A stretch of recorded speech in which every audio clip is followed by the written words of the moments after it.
Ok, buenas noches con todos. Bien, vamos a dar inicio a la sesión del día de hoy. Mejor que el hombre que sabe lo que es justo es el hombre que ama lo justo. Confucio. Reciban un ameno y cordial saludo a todos los audiovisores que se vienen conectando a través de las diferentes redes sociales de la Asociación Jurídica Derecho en Línea. Quien les habla es Arely Medina en calidad de moderadora. Les doy la bienvenida a la sesión número 9 del Diplomado Especializado en Derecho Notarial, Registral e Inmobiliario que tiene el auspicio académico del Ilustre Colegio de Abogados de Sullana. Es grato comentarles que contamos con la presencia de un buen amigo de la casa, gran conocedor del derecho notarial. Hablamos del doctor Francisco Carrión Romero, quien va a disertar el tema régimen de propiedad exclusiva y propiedad común. Pero antes de dar inicio, vamos a conocer los aspectos más importantes de su hoja de vida de nuestro ponente. Nuestro ponente es docente universitario con 35 años de experiencia en el nivel pregrado en la rama de Derecho Privado. Asimismo, es docente a nivel de posgrado en la especialidad de Derecho Civil. También es profesor asociado de la Academia de la Magistratura del Perú y fue juez superior titular de la Corte Superior de Justicia. En tanto, en nombre de la Asociación Jurídica Derecho en Línea, les damos la cordial bienvenida a nuestra casa de estudios. De igual manera, estimada comunidad jurídica, les hago recordar las 4 reglas para llevar a cabo el desarrollo de la clase. Eh, Número 1, los participantes deberán guardar estricto respeto hacia sus compañeros. Número 2, se recomienda activar sus cámaras para una participación más activa. Número 3, activar la opción de levantar la mano para pedir la palabra y desactivarla luego de participar. Y número 4, las preguntas de la clase deben ser precisas, relacionadas al tema y no casos particulares. Bien, dejando todo recalcado, los dejamos con el ponente. Le cedo la palabra, estimado doctor Francisco.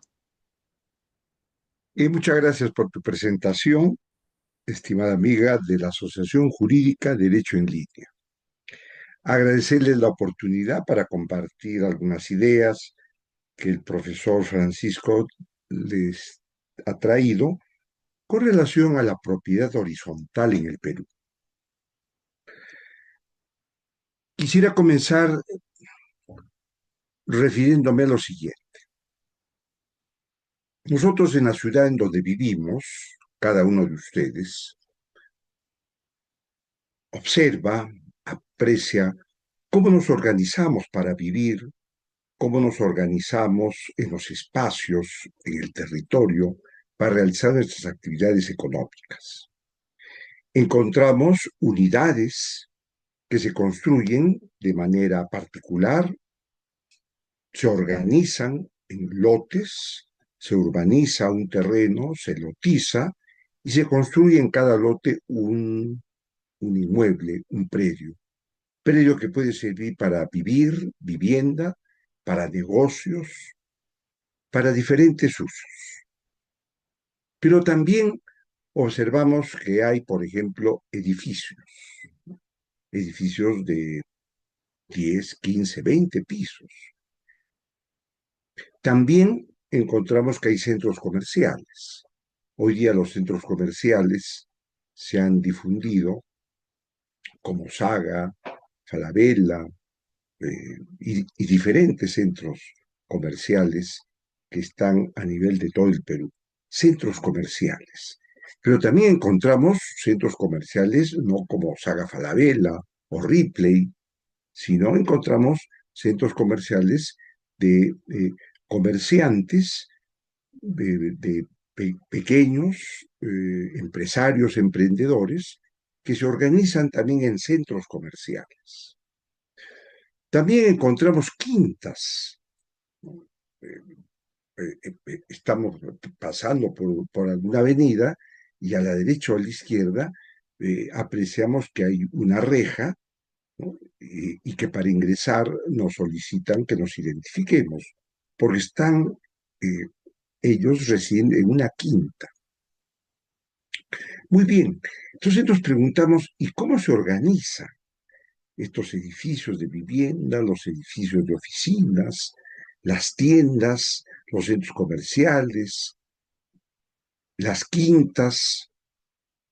Los clubs, por ejemplo. ¿Cómo se organiza un club? Muy bien. Entonces, eso nos lleva a referirnos a lo que en el Perú se conoce como la propiedad horizontal. Cómo se organiza, cómo es el régimen de propiedad, cómo es el régimen de posesión, de uso, de disfrute, de administración de los conflictos, cuando se presentan conflictos en la convivencia, cómo es que se resuelve. ¿Bien? Sabemos que la vida en una residencia particular no, no tiene problemas, porque cada uno es dueño de su casa y tiene vecinos, pero cada uno eh, lleva su vida sin interferencia respecto al otro vecino. Para hacer algo no necesito consultar, no necesito reunirme, conseguir acuerdos, o porque cada uno es de su oficina, de su propio departamento. Pero encontramos que hay organización, estructuras en la cual no solamente tenemos una propiedad particular, un predio propio, sino también compartimos áreas comunes, áreas en copropiedad. ¿Y cómo se administran estas áreas en copropiedad? Y también hay servicios comunes. Entonces aquí surge la necesidad de deliberar, de dialogar, de ponernos de acuerdo, de considerar que lo que uno propone a veces no es acogido por otros, pues uno tiene que persuadir y los otros buscan persuadirlo a uno para ver cómo se administra un edificio, un centro comercial, una quinta. Entonces ahí comienzan a ver los problemas, ¿no? Porque necesitamos de los demás. Cuando uno tiene su predio particular, no necesita de los demás. Uno decide por sí mismo, en todo caso, pues con su esposa, con sus hijos, en algún momento podrán intercambiar opiniones, pero nada más. Pero cuando uno necesita la participación, la opinión de los otros vecinos, ahí comienzan ya las dificultades. Las dificultades porque dialogar es un arte, dialogar es una actitud de desprendimiento de lo que tú crees que es la verdad, ¿no? Es tu verdad, es tu postura, pero tienes que coordinarla, deliberarla, consensuar con otros vecinos.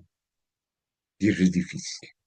Eso es difícil porque para eso debemos de tener una cultura del diálogo. Y a veces esta cultura del diálogo no la practicamos, ¿no?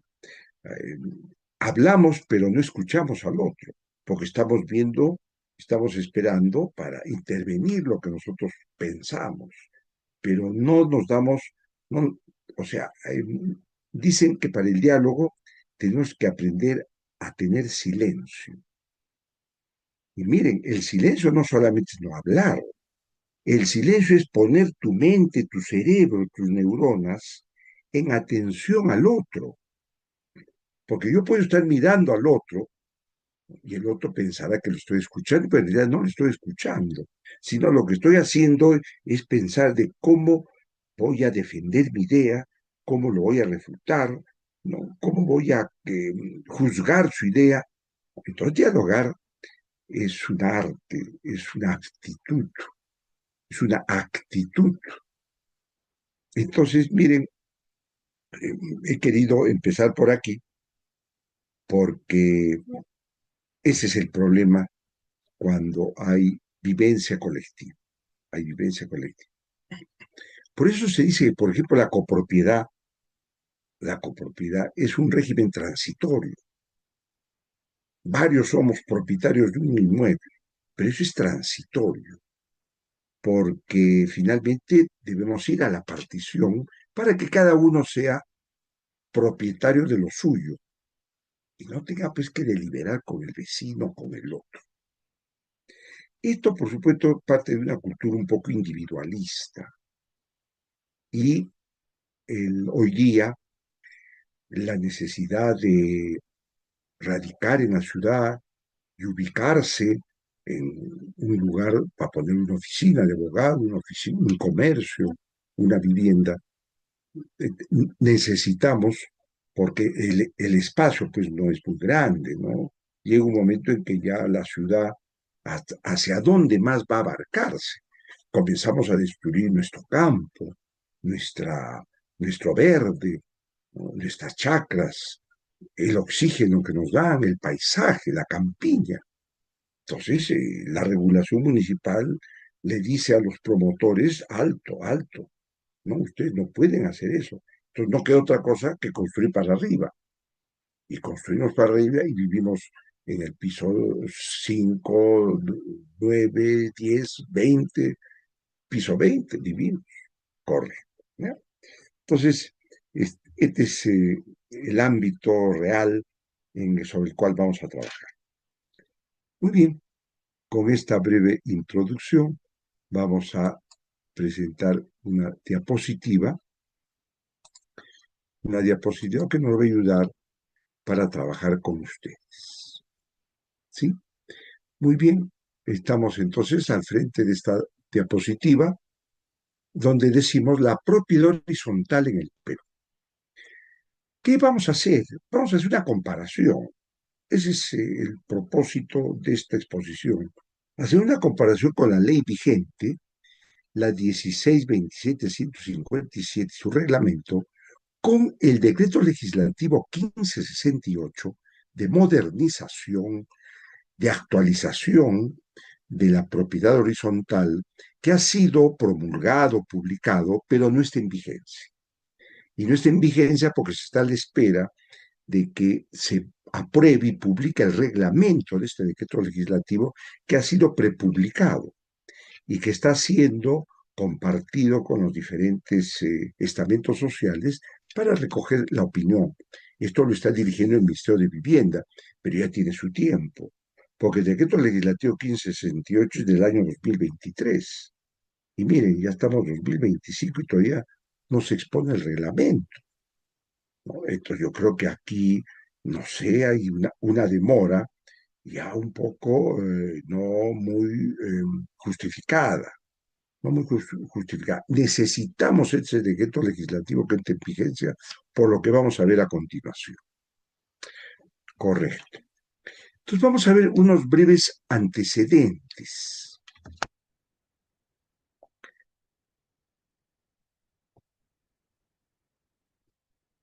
Unos breves antecedentes de esta ley muy rápidamente.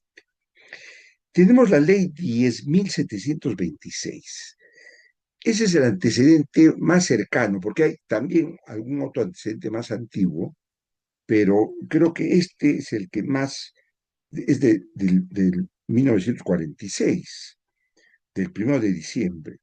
¿Qué pasa acá? Aquí ya se reconoce que hay secciones en cada piso, un edificio, y en cada piso hay secciones, y que estas secciones tienen diferentes propietarios, en los cuales hay derecho exclusivo, pero hay zonas comunes. Entonces se habla de la copropiedad de las zonas comunes.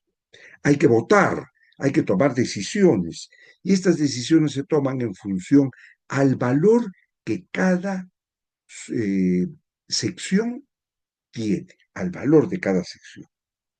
Bueno, los vecinos tienen que contribuir para los servicios comunes y hay un prorrateo de gastos.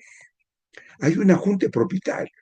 Ya en la ley 10.726 se habla de una junta de propietarios que administran y que los acuerdos son por mayoría y que si no se convoca a reuniones de la junta de propietarios, uno puede recurrir al juez. Mire cómo aquí, este es el origen de la propiedad horizontal, año 1946. Claro, en el año 1946 tenemos uno que otro edificio. Si nosotros vemos algunas fotografías de la ciudad de Lima, de la ciudad de Trujillo, de Arequipa, de Piura. Pues en ese tiempo edificar para arriba era pues una cosa excepcional, ¿no? 1946.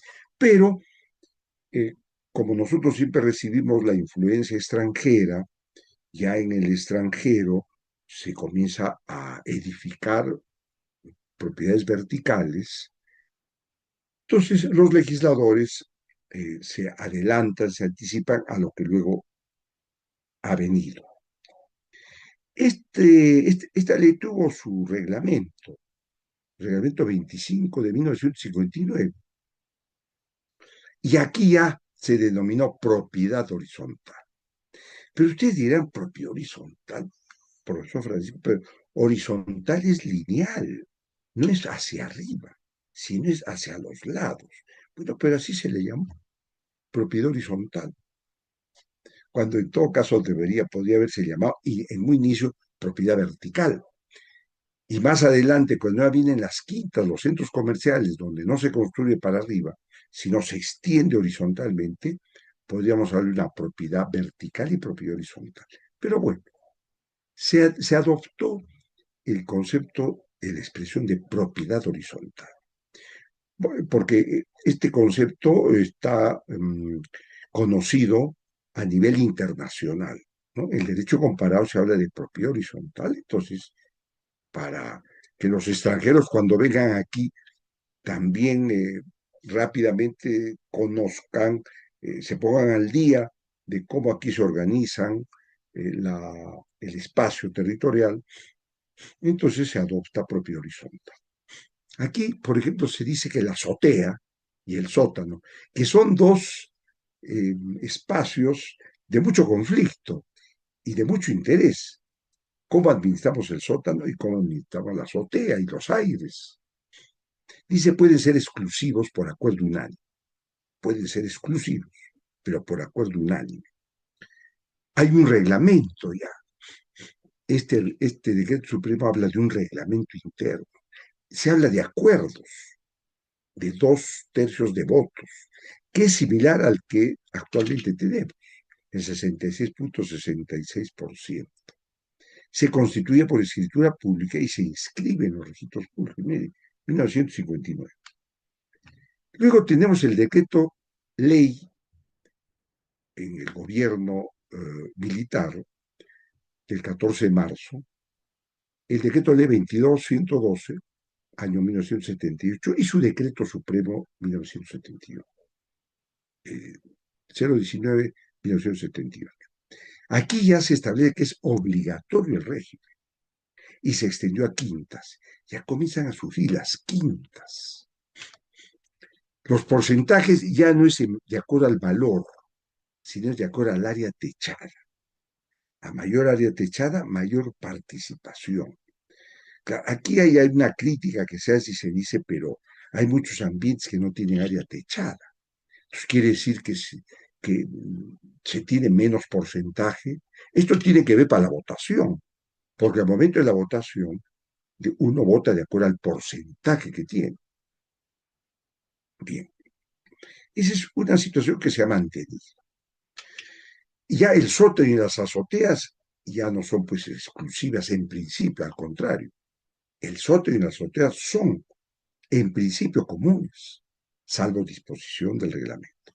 Y aquí hay algo importante. Miren, el año 78, se abre una predeclaratoria de fábrica, un prereglamento interno, una preindependización y ventas con autorización del Ministerio de Vivienda. Miren, qué interesante esto. Uno dice, pero ¿por qué pre? Claro, porque nosotros encontramos que los promotores de habilitaciones urbanas y promotores de edificios y de centros comerciales realizan preventas y uno adquiere esos espacios, esas secciones, esos departamentos, esas oficinas en planos. Uno va al terreno y solo hay terreno. ¿Y dónde está la construcción? Entonces se producen preventas.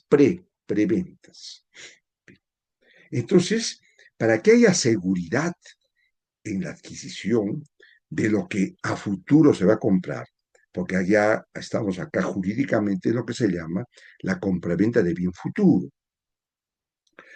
Pero cuando uno compra algo que es futuro y que todavía no existe y que está condicionado a que exista, uno necesita tener seguridad, porque se han presentado casos de las dobles ventas, que los promotores venden A y luego el mismo ambiente, la misma sesión le vende a B. Entonces uno dice, ¿qué seguridad tengo yo? Y miren cómo el año ya 1978, pensando en la seguridad de los adquirentes, es que se habla de una preventa, pero en este caso aprobada por el Ministerio de Vivienda. El Ministerio de Vivienda emite una resolución que aprueba que determinados promotores puedan en preventa dar, y se llaman ventas garantizadas. Es decir, el promotor ofrece una garantía ante el Ministerio de Vivienda que va a concluir la obra, que va a terminar la obra, la edificación, que la va a terminar. ¿Por qué? Porque los adquirentes están confiando de que esto va a existir y por eso están dando adelantos y están adquiriendo todavía en planos que aún no existen. Entonces aquí me parece muy sabia esta ley y su decreto supremo, en el cual se prevé las preventas, pero garantizadas. Pero no es suficiente el contrato de preventa, porque el contrato de preventa queda sin publicidad. Pero para dar publicidad en el registro es necesario inscribir una predeclaratoria de fábrica. Una predeclaratoria de fábrica.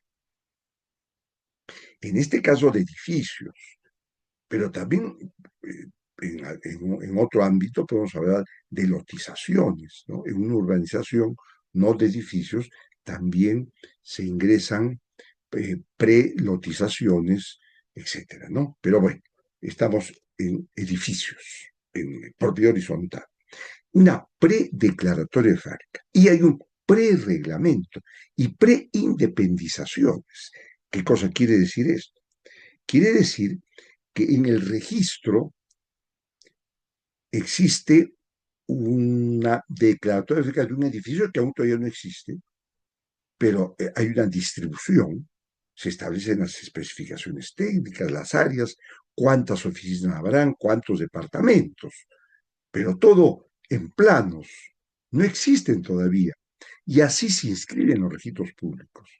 Y al inscribir en los registros públicos se hace una preindependización de las oficinas, los departamentos. Y en cada oficina y en cada partida de la oficina ya independizada, preindependizada, se inscribe la adquisición. Entonces, la publicidad. Eso te da seguridad, porque tú ya tienes oponibilidad. Como tu preventa ya está inscrita y tiene publicidad, puedes oponerlo a terceros. Y tiene seguridad. No estaría sujeto a la sorpresa de algún fraude, de un mal promotor que finalmente no cumple con entregar la obra, ¿no? O, en todo caso, vende a terceros, hace dobles ventas. Y en la terminación de la obra está pues con la venta garantizada, ¿no? Miren cómo ya el año 78 se prevé esto. A la ley actual vigente, a partir de julio de 1999, que es la vigente y que está por dejar sin efecto y dar paso a al decreto legislativo 1568.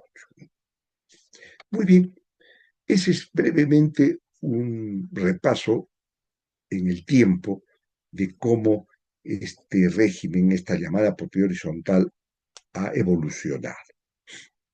Ahora pues es una necesidad, porque ahora encontramos edificios, por ejemplo, yo vivo en un edificio y la urbanización en donde vivo hay 6 edificios, es una urbanización de edificios.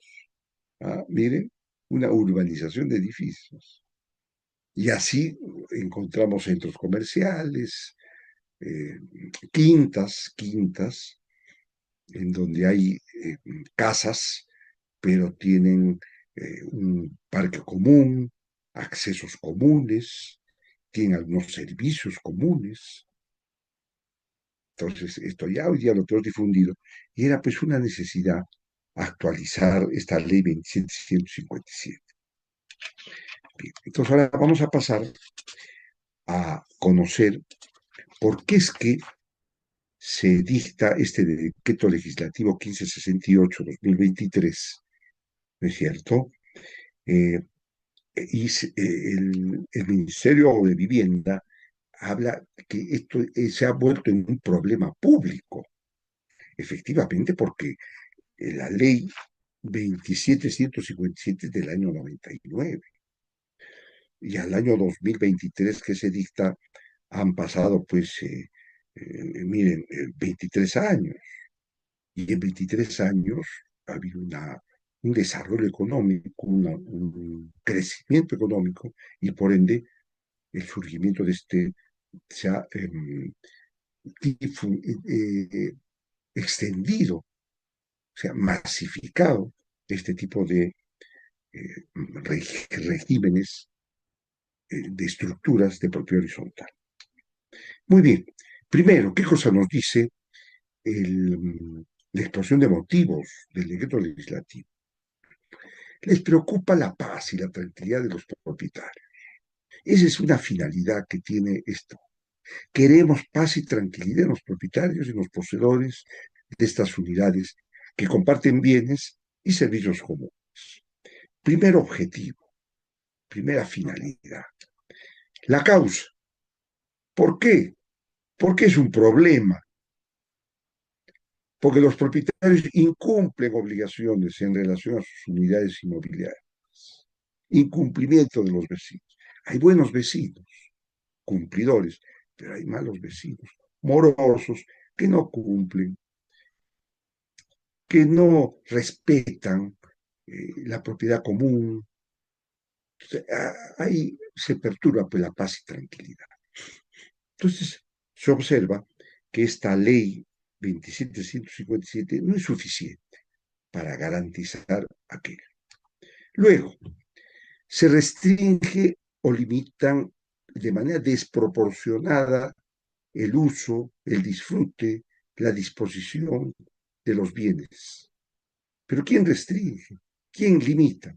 La junta propietaria o una junta directiva ejerce de manera arbitraria sus facultades respecto al derecho de propiedad de los propietarios sobre sus unidades inmobiliarias. Entonces hay que poner coto, hay que revisar cómo los propietarios adoptan acuerdos, estos acuerdos se respetan, eh, hay que aportar cuotas de mantenimiento, por supuesto. El edificio, como tiene servicios y bienes comunes, hay que mantenerlos estos y se tienen que dar cuotas, pero hay malos vecinos que no lo hacen. Por supuesto, eso genera de parte de, a veces, la Junta de Propietarios excesos, ¿no? Incertidumbre sobre las atribuciones o actividades que se puedan hacer o no en las unidades inmobiliarias de la edificación. Los propietarios poseedores desconocen sus derechos y deberes. Bien, estos son las tres líneas que justifican este decreto legislativo porque lo consideran que es un problema público.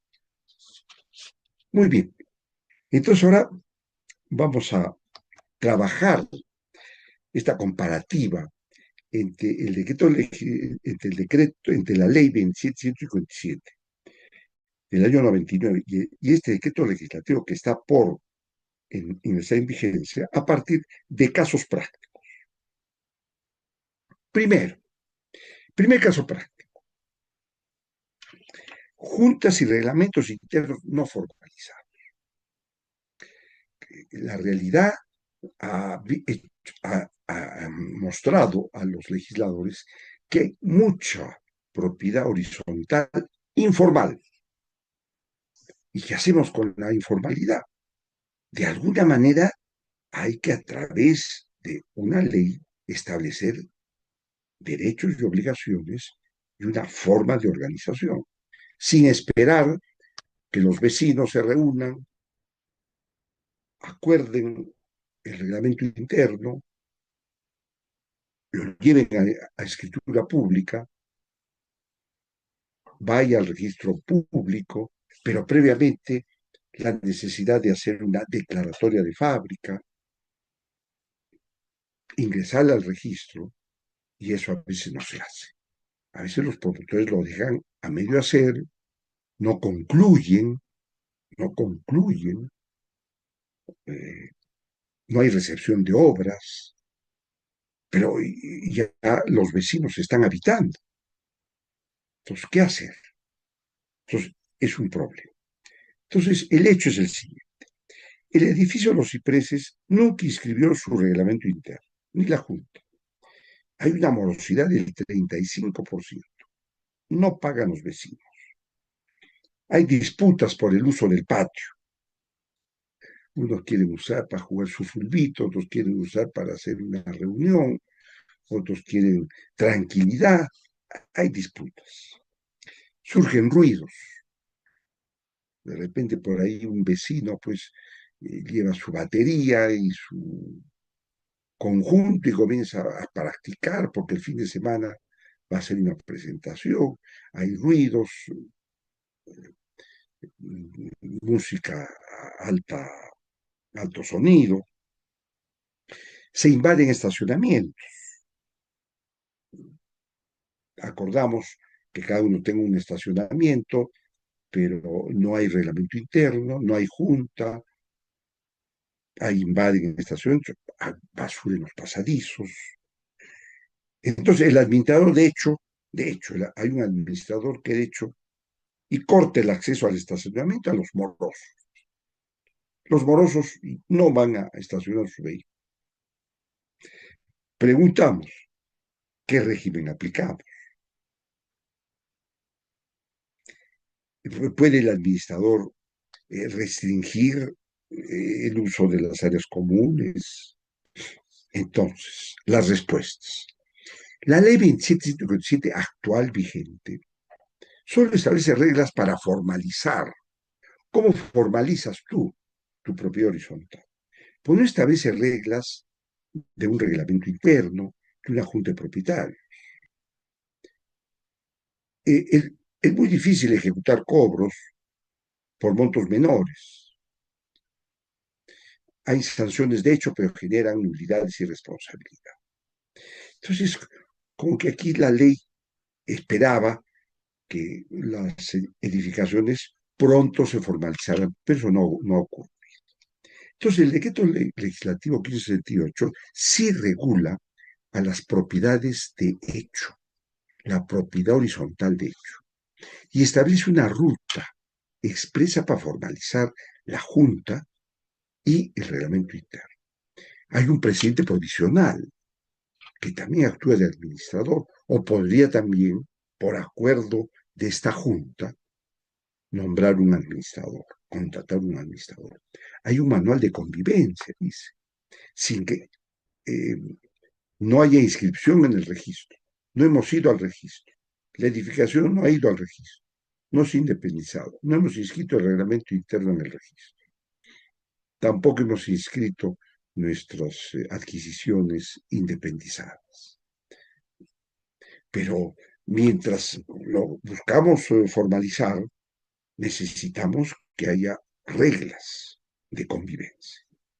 Entonces, el decreto legislativo establece y su reglamento establece algunas reglas impositivas, obligatorias, sanciones también. Esta junta puede establecer sanciones y para eso tiene que haber un acuerdo del 50%. Queremos formalizarnos, queremos regularizar nuestra propiedad horizontal de hecho. Entonces, este decreto legislativo nos permite que con firma legalizada del acta podamos ingresar al registro público. No tanto por escritura pública se está dando facilidad para la formalización. Muy bien. Caso práctico 2. ¿Qué tenemos en el caso práctico 2? Morosidad crónica y cortes ilícitos. Morosidad. Ese es uno de los problemas. El incumplimiento. ¿Se acuerdan que al comienzo decíamos que uno de las finalidades que tiene este decreto legislativo es garantizar la paz y la tranquilidad? Porque advierten que hay perturbación. Y una perturbación es la existencia de morosos, porque hay vecinos cumplidores y vecinos morosos. Al final de cuentas, son los vecinos cumplidores los que sustentan, los que subvencionan a los morosos.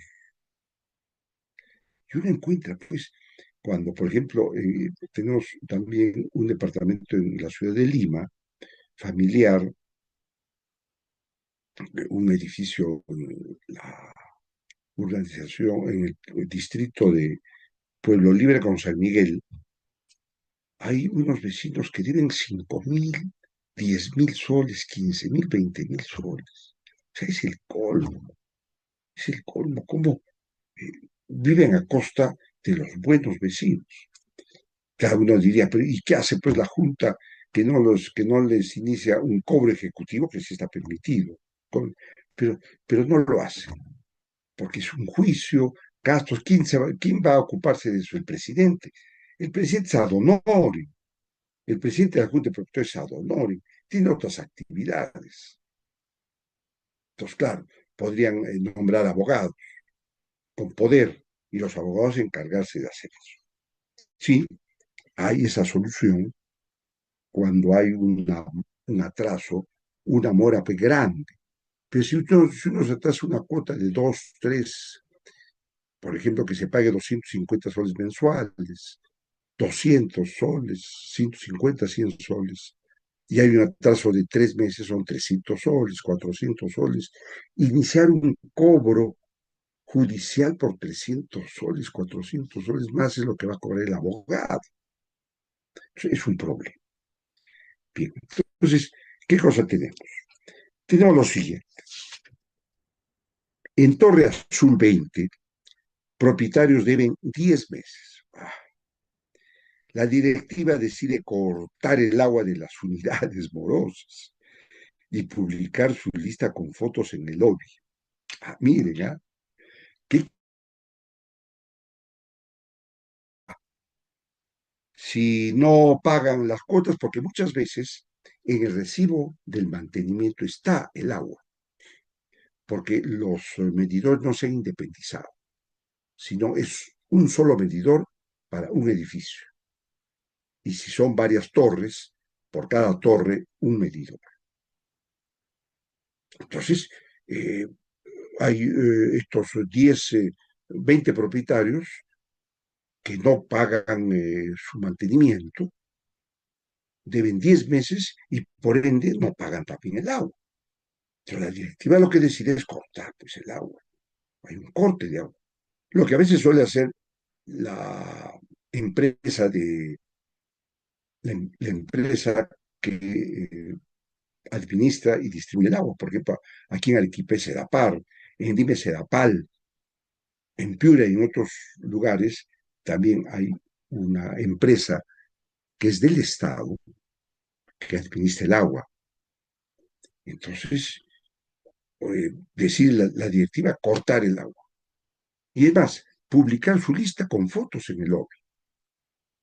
Ahí, pues, ahí los directivos tienen problemas. Preguntas. ¿Son válidas esas medidas? Claro, uno diría, pero es que son necesarias, ¿no? ¿Qué vías efectivas existen para el cobro? Bueno, si es una cantidad grande, la vía ejecutiva y el embargo, la medida cautelar. Pero si son pequeñas cantidades, vamos a iniciar juicios. ¿Cómo documentar y ejecutar? Respuestas. La ley vigente, en el artículo 50, permite el cobro judicial, pero hay sumas menores. Cuando las sumas son grandes, justifica. Proceder a cortar el agua, eso vulnera derechos.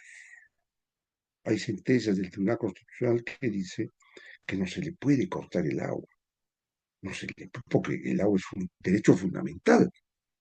Así, el Tribunal Constitucional ha emitido una sentencia donde reconoce que el derecho al agua es un derecho fundamental. Entonces, por más deuda que tenga, no se te puede cortar, porque pones en peligro la vida, la salud de una familia. Pues entonces, ¿qué queda hacer? Ese es el problema. ¿Qué queda hacer? Cobrar judicialmente, un problema. Entonces aquí, muy bien, el decreto legislativo 1568 nos dice, cobro ejecutivo, sí, siempre, pero no solamente eso. Medidas cautelares también, pero aquí viene el mecanismo de presión a los vecinos morosos. Se crea una carga registral por deuda. ¿Qué quiere decir esto? Quiere decir que el vecino moroso puede ser por 2 cuotas, 3 cuotas, 4 cuotas, eso lo establecerá el reglamento interno.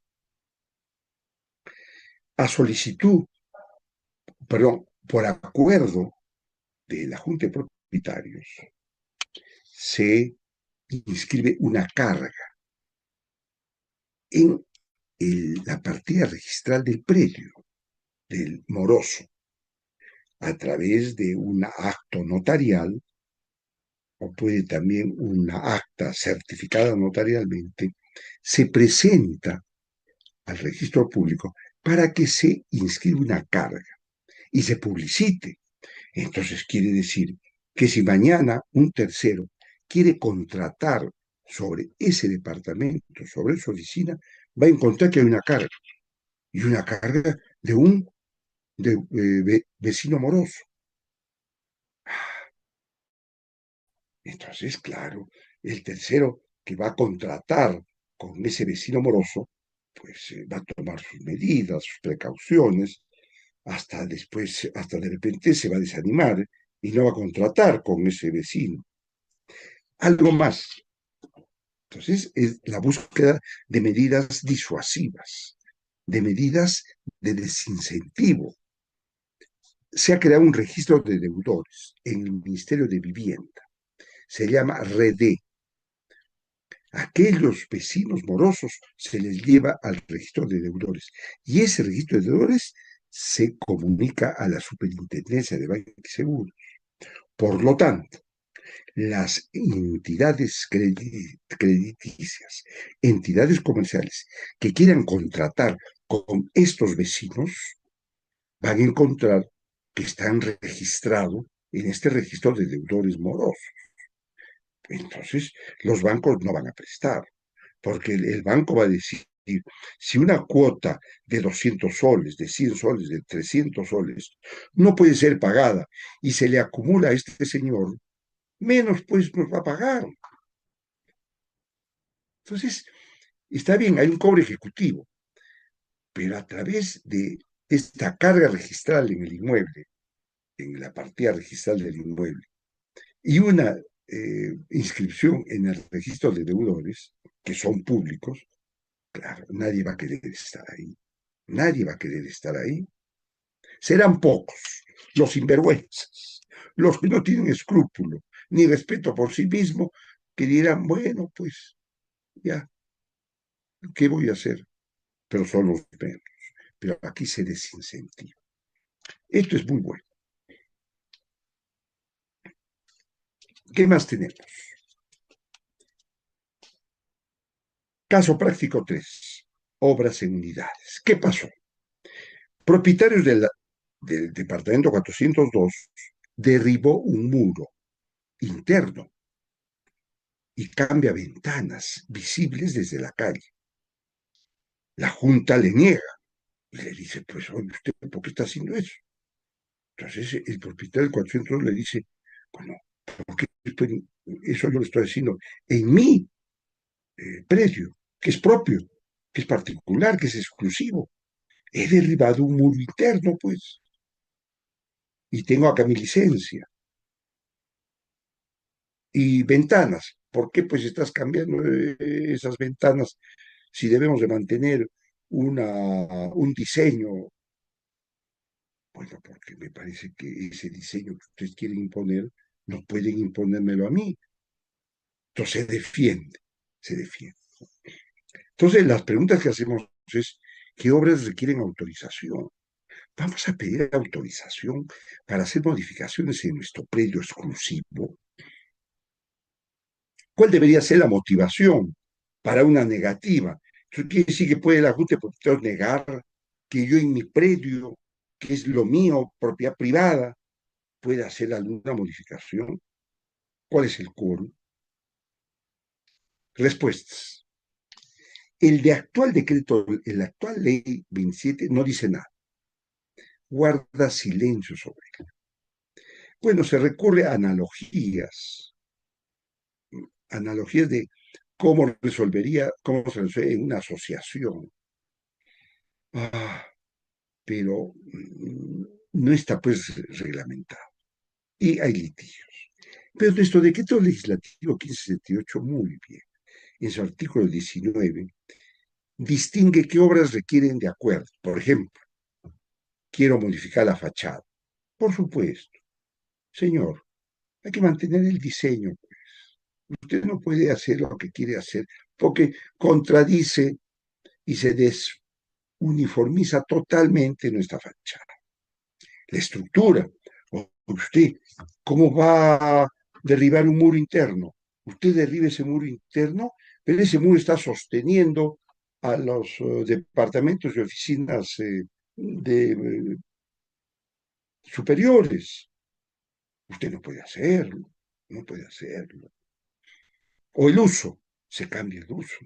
Bueno, todos acá tenemos vivienda y se le ocurre a un propietario de una vivienda del departamento 402 poner un negocio de venta de, de comestibles o de venta de, bueno, etcétera, ¿no?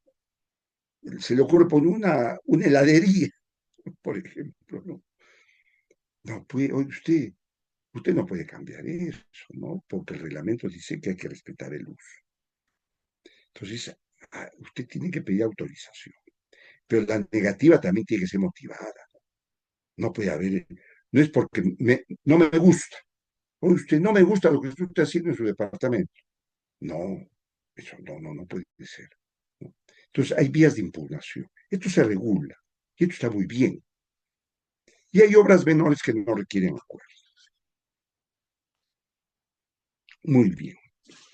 ¿Qué más tenemos? Tenemos el caso práctico número 4. Impugnación de acuerdos de junta. ¿Cuál es el hecho? La junta prohíbe mascotas sin base sanitaria ni urbanística.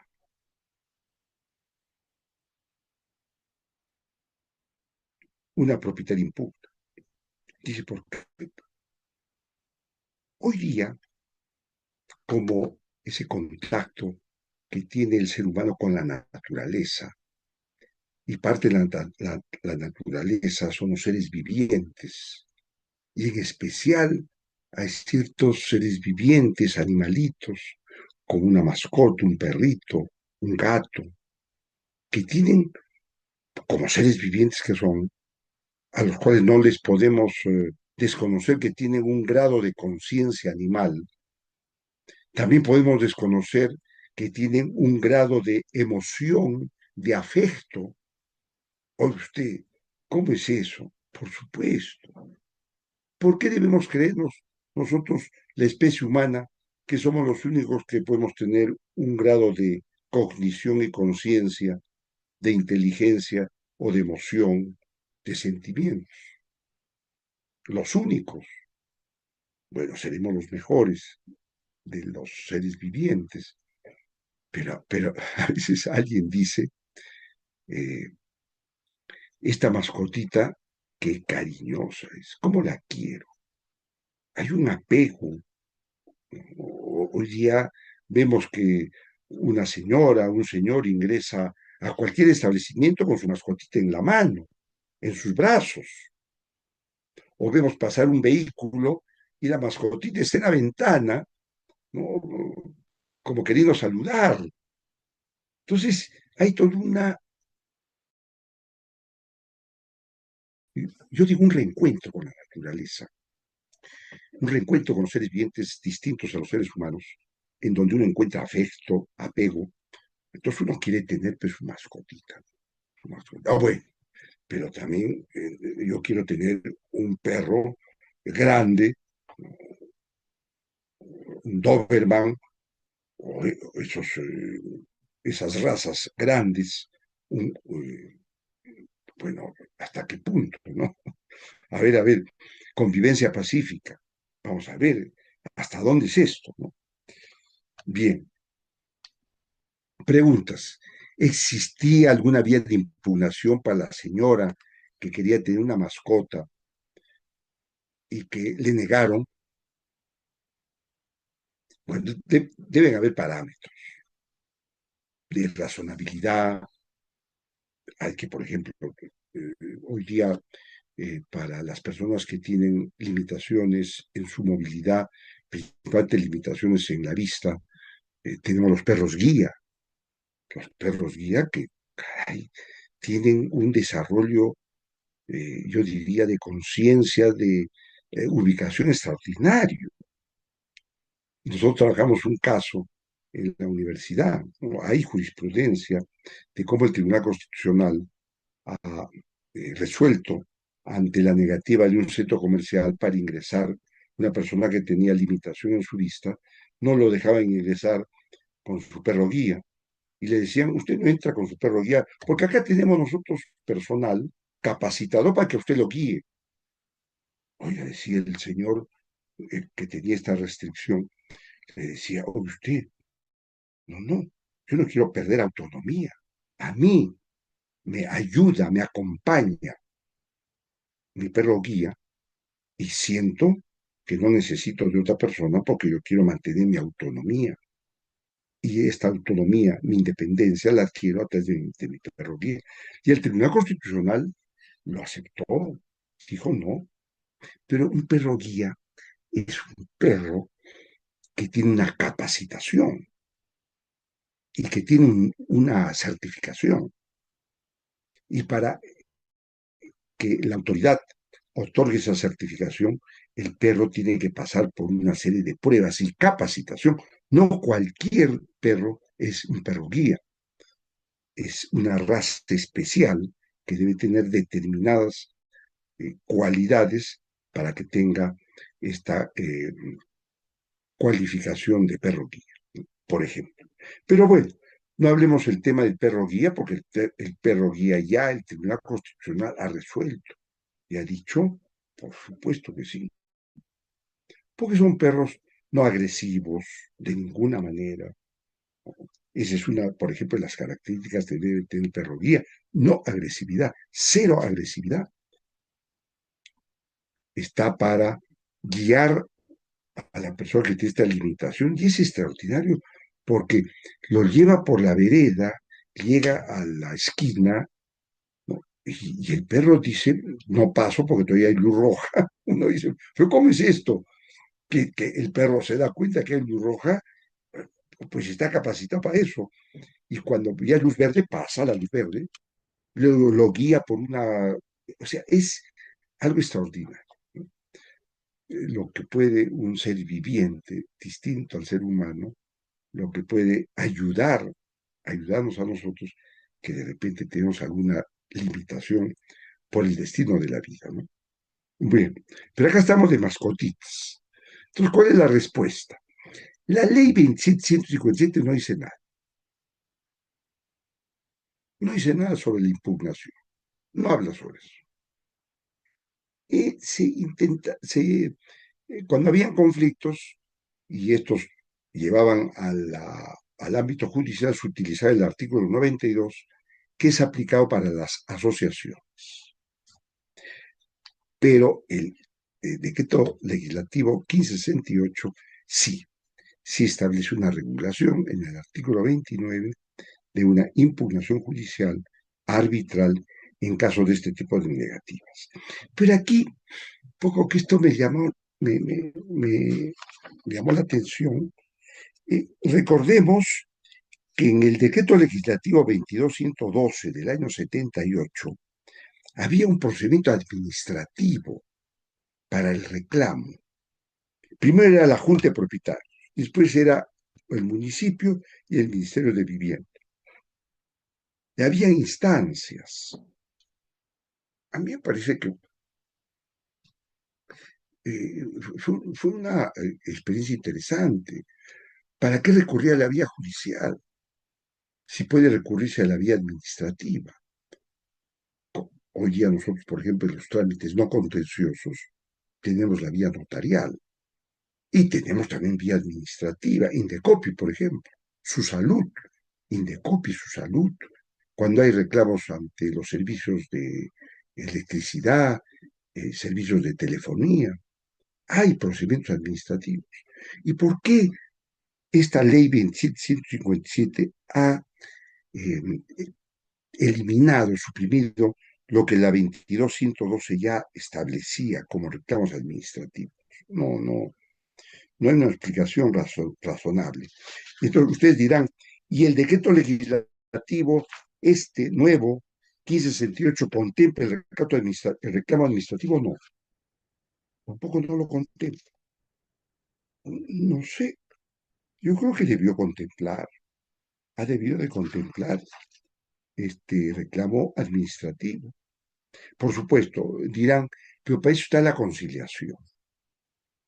Sí, yo creo que en el reglamento hay una parte en la que se establece que antes de ir al Poder Judicial, como es así, hay un trámite previo, una prejudicialidad de arbitraje, perdón, de conciliación, en los centros de conciliación.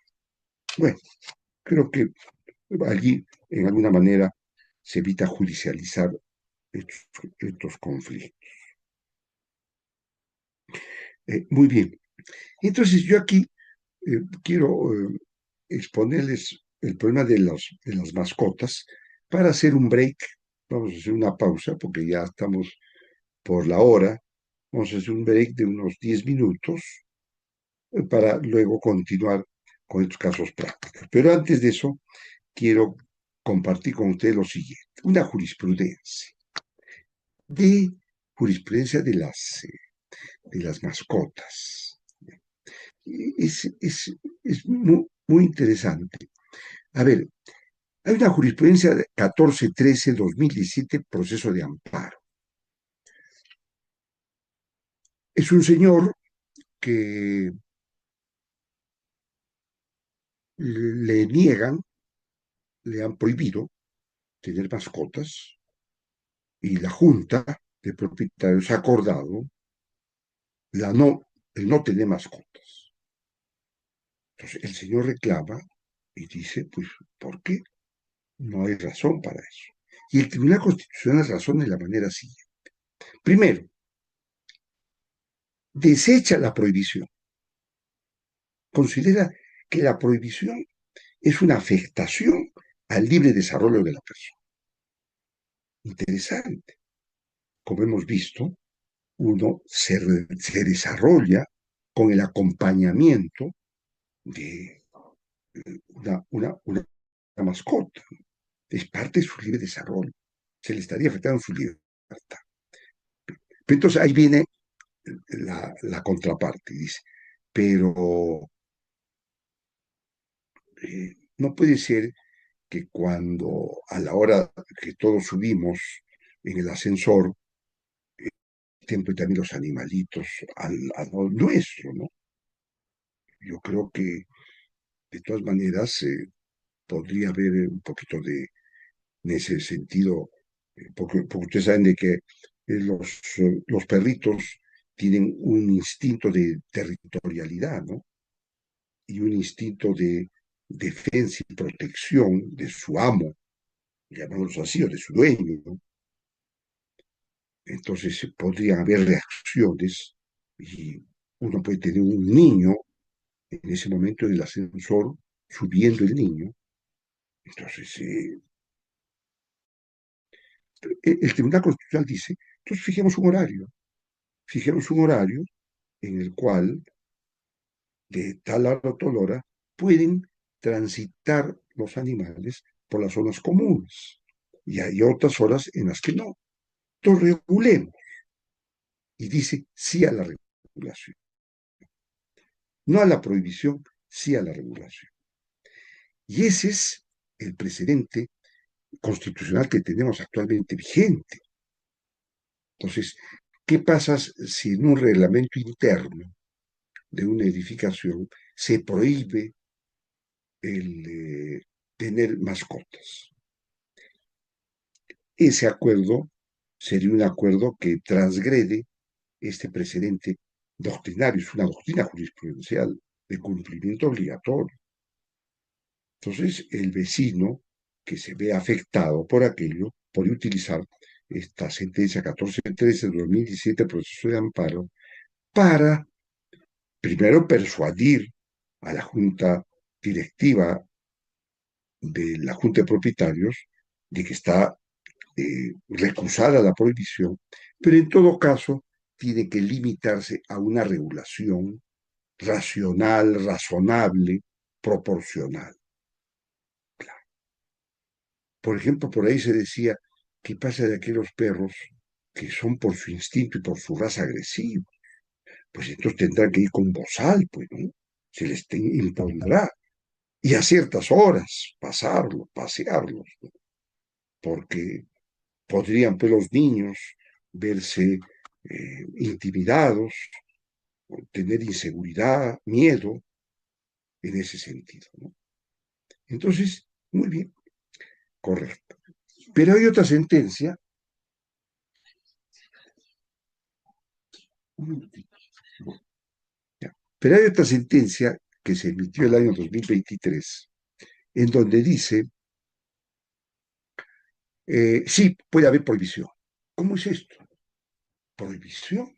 Pero si tenemos una sentencia del 2017 que dice no a la prohibición, sí a la prohibición, pero cuando se tratan de viviendas vacacionales temporales. Es el caso que se presentó igualmente una demanda de un vecino en una playa donde hay una residencia vacacional de playa. Entonces, la junta directiva de la junta de propietarios acordó prohibir la, el tener mascotas. Entonces, eh, bueno, allí como que se rescató la autonomía de la voluntad. La mayoría, ¿cómo ha decidido la mayoría? La mayoría ha decidido no mascotas, no mascotas. Pues eso hasta qué punto también, ¿no? Eso hasta el punto, porque hay mascotitas inofensivas, hay mascotas tan domesticadas. Por ejemplo, mi nieta tiene una mascotita, ahorita no me acuerdo su raza, pero es un alma, qué cariñoso. Llega uno, se le queda mirando, ¿no? Y espera que le demos permiso para que pueda subirse donde uno está sentado, ¿no? En el sofá uno está sentado, te mira y si tú le haces así con la cara, le asientas con tu rostro, se te sube y te acompaña. Pero si no le dices nada, no se sube. Entonces uno dice, pero mira, qué fantástico, ¿no? Esto, prohibir en viviendas vacacionales, claro, el argumento es, yo voy allá a vacacionar, voy a descansar. No quiero tener absolutamente ningún estrés. No quiero que un animalito me estrese, no quiero. Y acuerdan así. Pero creo que eso podría ser un poco no razonable, tratándose de pequeñas mascotas. Claro, aquellos perros de raza grande, no, pues, no, no, indudablemente no. Entonces tenemos esa sentencia, pero solamente aplicable a viviendas vacacionales. Muy bien, Vamos a hacer una pausa de unos 10 minutos. Son las 9:06. Acá estamos a las 9:16, ¿les parece? ¿No? Unos 10 minutos para, de todas maneras, un poco, y preparar sus preguntas, por favor, porque tenemos eh, 6 casos más para trabajar, de modo que vamos a dejar unos 15 minutos para las preguntas de ustedes, unos 10 minutos, que eso también es muy importante. ¿Ya? Entonces, vamos a suspender, vamos a hacer una pausa, un break, y nuevamente estamos en 10 minutos juntos otra vez. Muy bien. Permiso, estimados.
Estimados participantes, nuevamente con ustedes en esta segunda parte de nuestra exposición.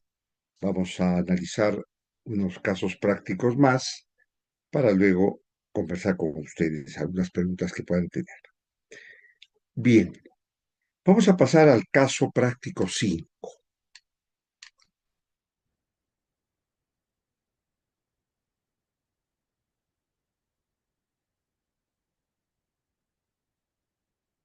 Asambleas virtuales fuera del predio.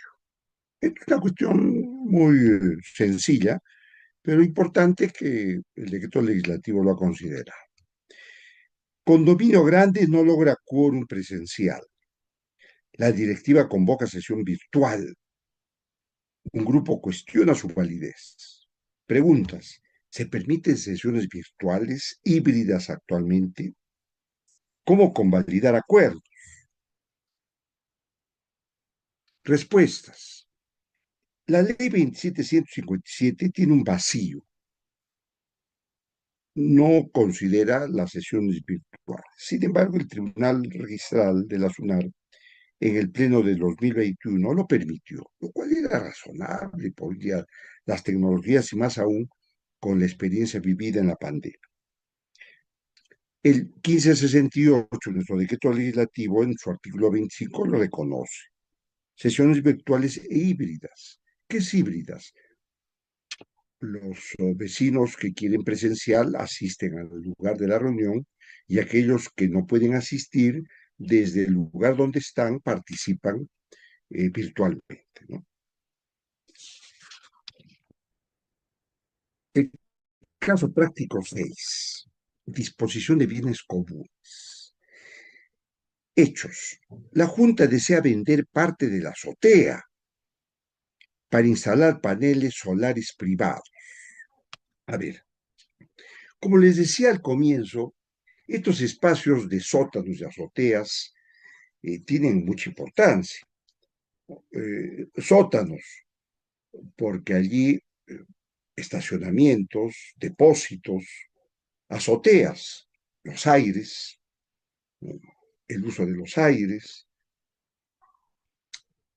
Entonces acá pueden presentar algunos supuestos. Por ejemplo, uno, el promotor o propietario del edificio, que es el que vende o el que prevende, se reserva la propiedad de los aires o del sótano. Se reserva. Del sótano, un poco difícil porque generalmente estas secciones de propiedad horizontal se venden con cocheras, con estacionamientos. Y estas cocheras, estos estacionamientos se ubican en los sótanos. Entonces uno compra un departamento, una oficina con su cochera. El asunto es la azotea, por los aires. Uno puede extenderse hacia arriba, hasta donde la municipalidad permite, de acuerdo a la densidad. ¿Cuántos pisos más puedes construir? Y por supuesto, depende también de la estructura que vaya a soportar esa ampliación hacia arriba.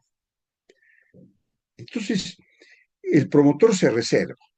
Ese es un supuesto. En ese caso, el promotor decide construir encima de su azotea, ¿no? ¿Podrá hacerlo? O las azoteas son áreas comunes. Azoteas, áreas comunes. Entonces, o áreas privadas. Podría uno adquirir en el último piso no solamente el departamento, sino también el derecho al uso de los aires o lo que se llama la sobreelevación.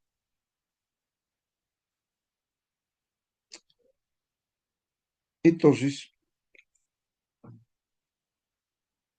claro, ahí se presentan situaciones particulares. Pero bien, nos vamos a referir a la decisión de vender bienes comunes. Y después nos detenemos en el problema de la sobreelevación o los aires, que ese es otro caso. Me está un poquito adelantando. Entonces, la Junta puede vender los bienes comunes, por ejemplo, la azotea, o podría decidir sobre un bien común, necesita la aprobación de la Junta de Propietarios. De todas maneras, necesita la aprobación de la Junta de Propietarios. ¿Cuál es su mayoría? ¿Cuál es el procedimiento? Respuestas. La ley 2757 en el artículo 43 señala que debe haber un acuerdo de propietarios en las dos terceras partes. Recordemos que aquí los porcentajes es en función al área techada, no es en función al valor del predio. Entonces tienen que haber 66.66% a favor de cualquier disposición de un bien común. Hay un trámite, se debe notificar a los vecinos que no asistieron, pero en la ley 2757 este acuerdo no se podía ejecutar porque tenía que esperarse 20 días útiles para que los que no asistieran a la asamblea donde se acordaba la disposición del bien común dieran su consentimiento o no. Esto demoraba.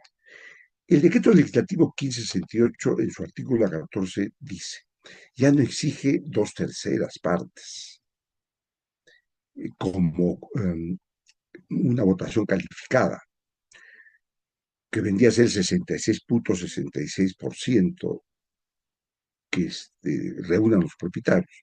Ahora se ha aumentado al 75%. En razón a que se trata de bienes comunes. Pues.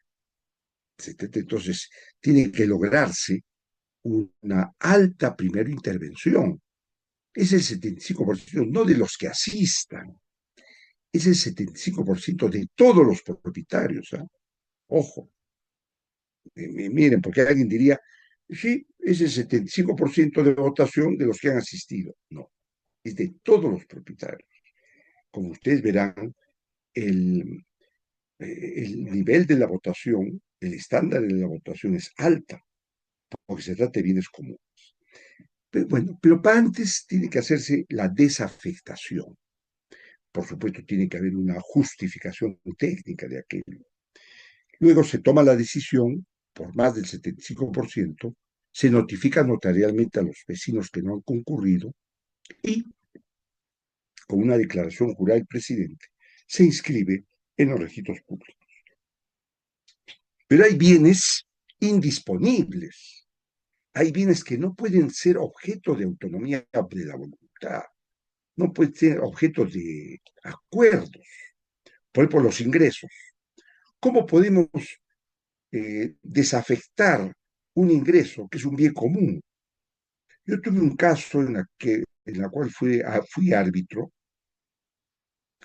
en la cual la mayoría acordó desafectar ese bien común, ¿ya? Y convertirlo en bien propio, exclusivo, y transferirlo.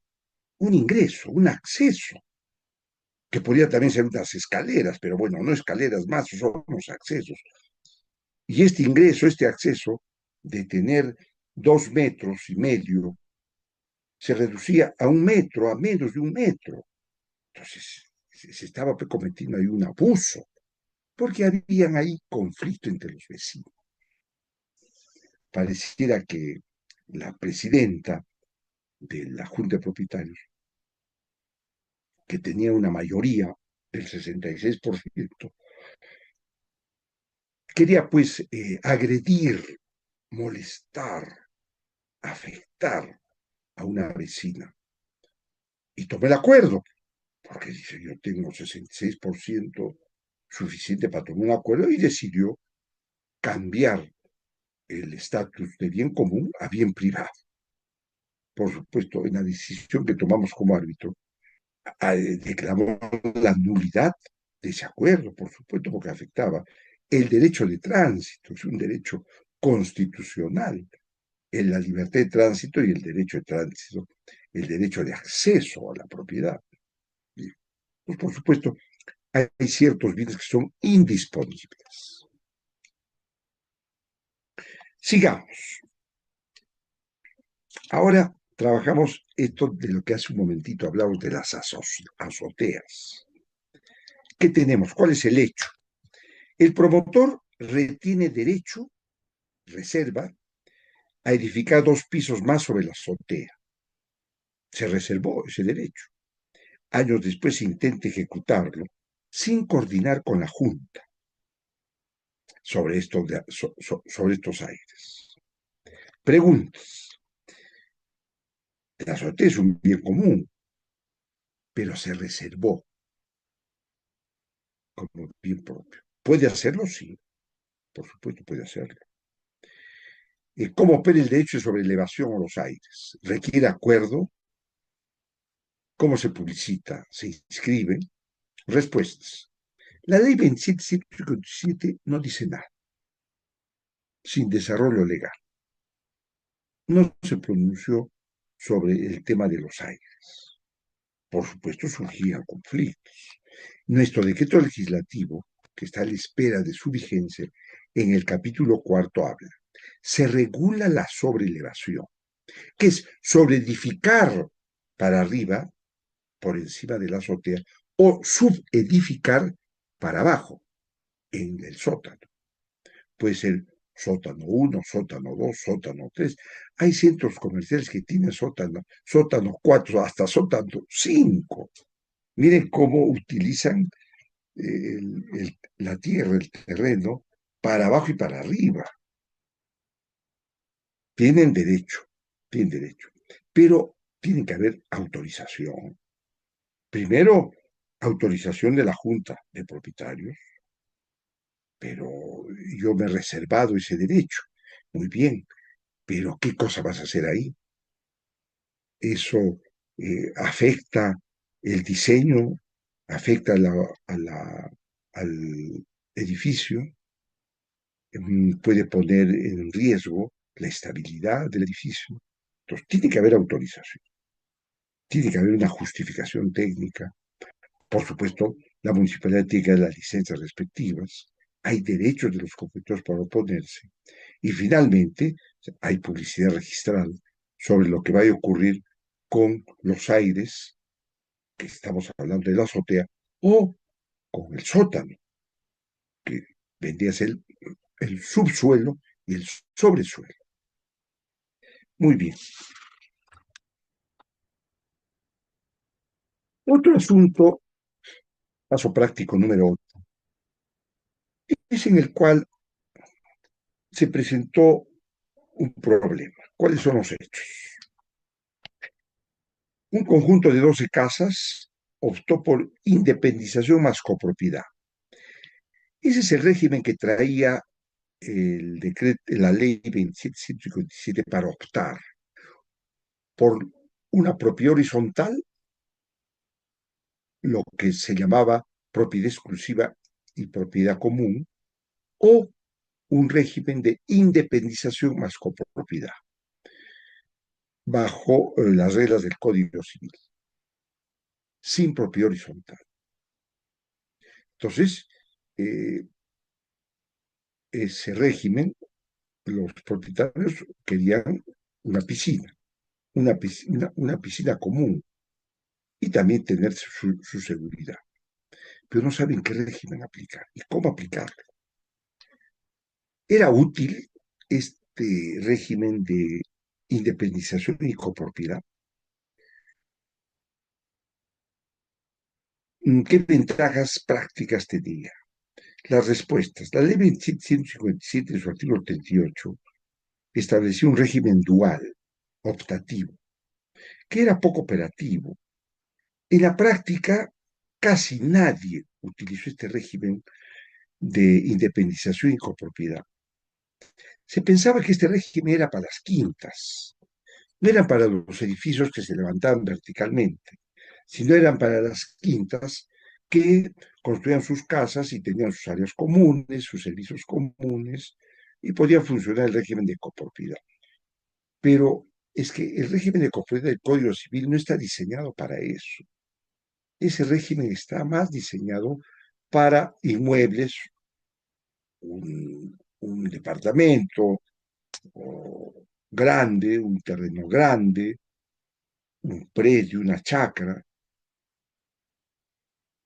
uno la recibe en copropiedad y luego se va a la partición para que si es partible, se distribuye físicamente, pero si no es partible, se vende. Pero eso no opera para este tipo de estructuras de edificaciones o quintas. Entonces, el decreto legislativo 1568 elimina en su artículo 5 esta alternativa y la unifica y establece que el único régimen es el de propiedad horizontal.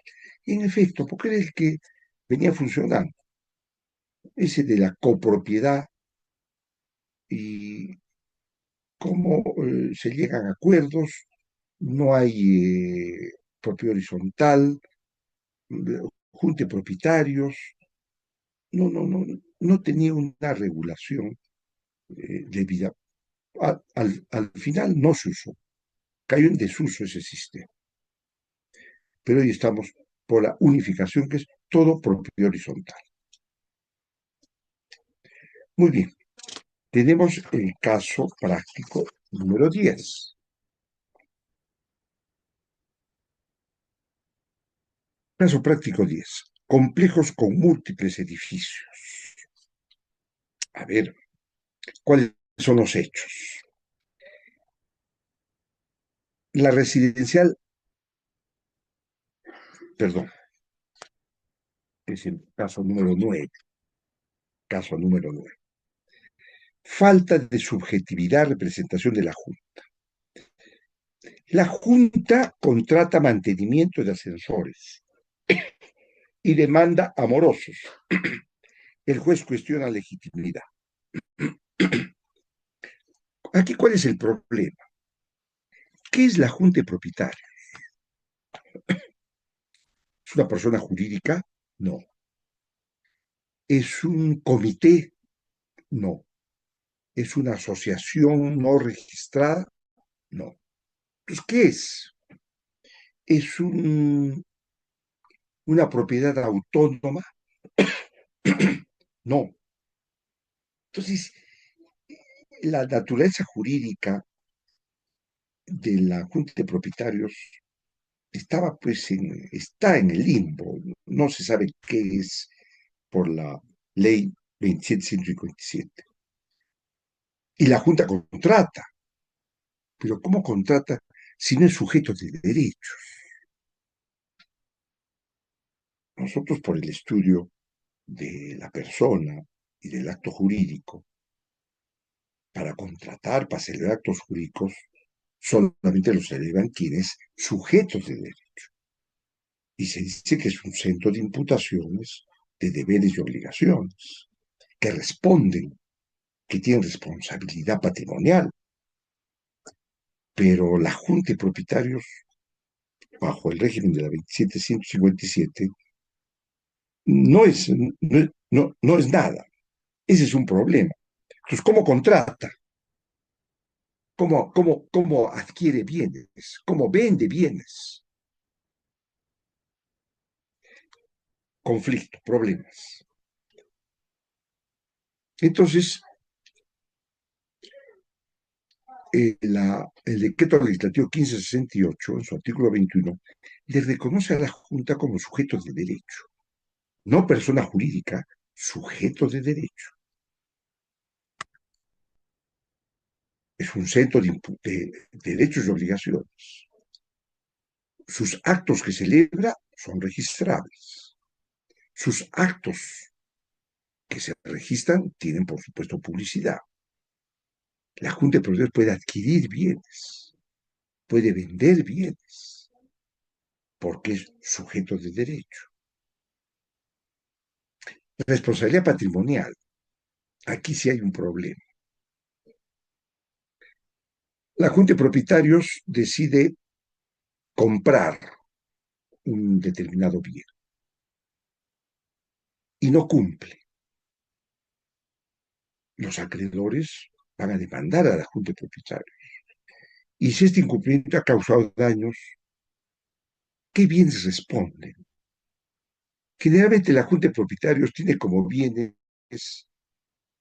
el escritorio del presidente, el escritorio del administrador, los estantes donde allí se conservan los libros, una estantería y nada más, nada más. ¿Cuál es la responsabilidad patrimonial?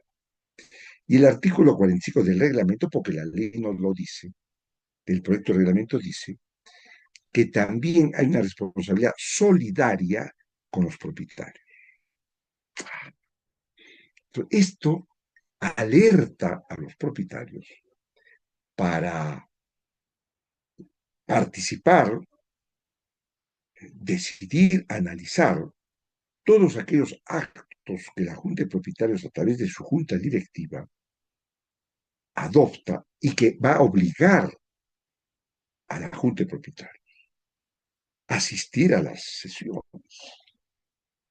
para hacer ver de que un incumplimiento no solamente van a responder los escasísimos bienes que tiene la Junta de Propietarios en la oficina de administración, sino van a responder solidariamente con los bienes de los vecinos, de los propietarios.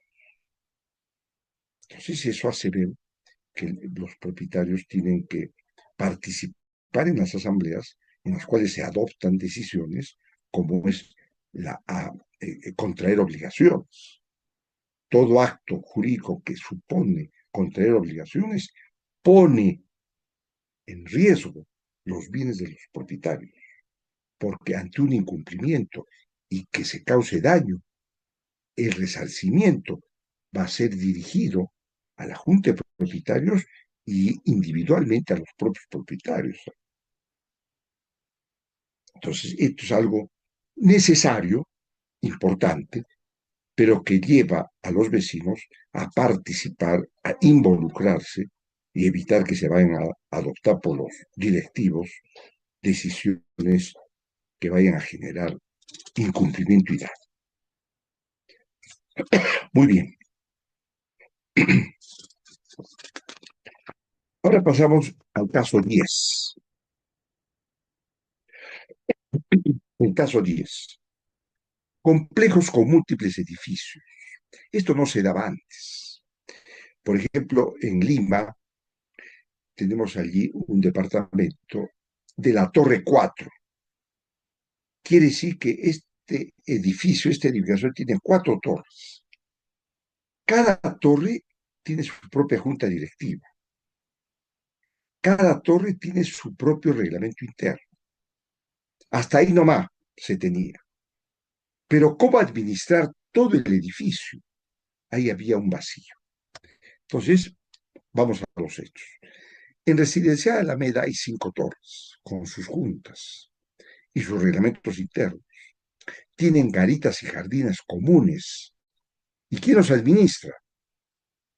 Cada presidente de torre. No, es necesario tener una junta general de propietarios. Entonces, el decreto, la ley no, se, no se puso en ese caso, no previó ese caso, pero ya, por supuesto, este decreto legislativo que busca subsanar algunos vacíos que se han presentado en el, en el tiempo, en el artículo 27 crea la Junta General, integrada por presidentes de cada torre. Entonces ya con esto se resolvió el problema de la administración general del edificio, donde hay varias torres, hay complejos con múltiples edificios, ¿no? Muy bien. Ahora, el penúltimo caso, manual de convivencia y sanciones. ¿Cuál es el hecho? La Junta multa a un propietario por ruido, pero lo multa sin procedimiento alguno.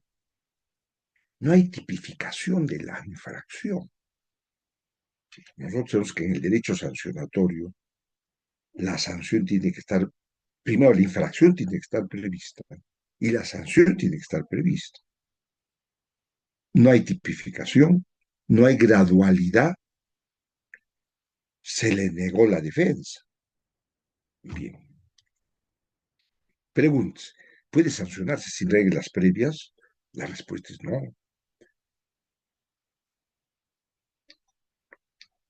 La ley 2757 se hablaba de sanciones, pero informales y discrecionales. No había un reglamento de sanciones. Las sanciones eran informales, no estaba tipificado, por ejemplo, la tipificación de la infracción que corresponde a una sanción. Pero el decreto legislativo 1568 sí, el artículo 26, nos plantea un manual con régimen sancionador, en donde hay tipicidad, hay debido proceso, el reglamento se ocupa de eso. Entonces, por supuesto, ya con esto estamos eh, estableciendo garantías. Garantías porque de todas maneras una imputación, una sanción tiene que ser racional, razonable, tiene que tener legalidad, tiene que tener una correspondencia al tipo de la infracción y en consecuencia qué tipo de sanción corresponde. Muy bien. Y finalmente tenemos el caso práctico número 2. Esto es importante. ¿Se acuerdan que yo les dije que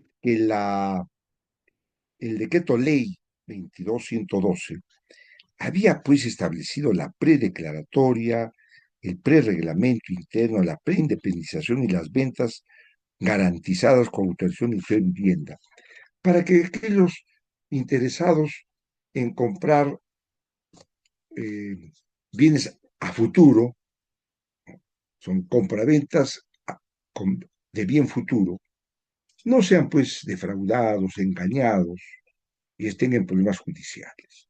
Entonces, felizmente, este decreto, y en realidad no debió suprimirse este, este mecanismo.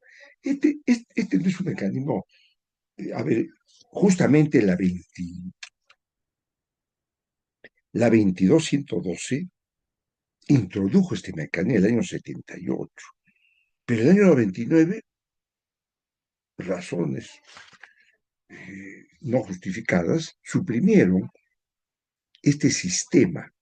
Y es un sistema muy positivo, porque te asegura la preventa. Primero al promotor. El promotor no tiene que necesariamente recurrir todo su financiamiento del banco. Puede también recurrir al financiamiento de los propios interesados a través de las preventas. Una parte el banco te da de dinero, pero otra parte viene de los adquirentes. Pero los adquirentes necesitan seguridad. Y hay muchos conflictos en el Poder Judicial, muchos conflictos de edificaciones, de proyectos de habilitación que no terminan, se quedan abandonados. O, por otro lado, proyectos en los cuales hay dobles ventas, hay sorpresas. Yo te resolví el contrato, por lo tanto le vendo a un tercero. Oye, pero ¿cómo es que me resolviste el contrato? A ver, deja defenderme. Ahora no. Con esto nuevamente que se ha retomado la pre-horizontalidad y la pre-declaratoria de edificación, salvamos eso. ¿Cuál es el problema? El propietario promotor ofrece en preventa departamentos o oficinas. Los interesados desean tener la seguridad de sus contratos. Preguntas, ¿cómo hacerlo? Respuestas. La ley no contempló, actualmente no tenemos eso. Esto funciona en una ley de mi vivienda. El Estado, para fomentar la construcción y la satisfacción de la necesidad de la vivienda, crea este sistema de mi vivienda, techo propio, mi vivienda. Y allí sí, en la ley, está contemplada esta preventa, declaratoria de fábrica, preindependización, preinscripción registral, bien, pero solo para ese caso. En cambio, el decreto legislativo, este 1568, artículo 7, se dice, se anota preventivamente la predeclaratoria de la edificación, el prereglamento interno, la preindependización, se anota los contratos de transferencia de bien futuro, hasta inclusive se asigna un número provisional del bien, porque a veces la municipalidad, como todavía no ha recepcionado la obra, demora en establecer la numeración y al final no la da, pero el decreto dice, puede la Junta de Propietarios dar una numeración provisional del bien. Entonces, miren, esto ha vuelto a dar tranquilidad a los que adquieren en el sistema de preventas cuando aún todavía el bien no existe. Muy bien, y con estos 12 casos prácticos eh, terminamos nuestra presentación. Son las 9:47, de modo que tenemos unos minutos más, unos 13 minutos, para recibir de ustedes algunas preguntas e inquietudes. Muchas gracias. Sí, doctor, muchas gracias a usted. Felicitarlo por tan ilustre abordaje del tema, régimen de propiedad exclusiva y propiedad común. Tenemos unos minutos para poder responder algunas preguntas por parte del público. A todos los conectados se les indica que si tienen alguna duda pueden hacerlo mediante el chat o levantando la mano para efecto de cederle el uso de la palabra.